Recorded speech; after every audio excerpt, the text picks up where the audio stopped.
John, I've always read in the different books that you should pull the club head back low and slow, and some books say pick it up right away. And how do you start that backswing? Well, that's another question that I oftentimes, how do I move this club away from the ball? And you know, I always go back to the fact, it depends on what club you're swinging. Now, if you're swinging a driver, 45, 46 inch driver, I think that obviously, because of the length, that makes it slower and lower because of the length. If you've got a wedge shot that you're trying to kind of pinch into the ball, maybe out of a divot, the club has to be lifted up so you can get more vertical with it. So oftentimes it's depending on the club, and if you're chipping, it's more up and down. If you're fairway wood, it's more around.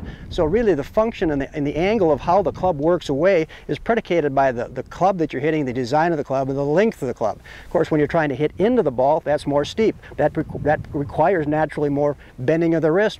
When you're swinging very rounded and very further away from you, that's a little different deal. So your swing is predicated on hopefully a proper setup, and then how you adjust to different lengths, from the ball being up in the air to being in the ground to possibly in a hole. You have to adjust and instinctively use the club. It's more natural than you think. And remember, if it sounds complicated, it's wrong.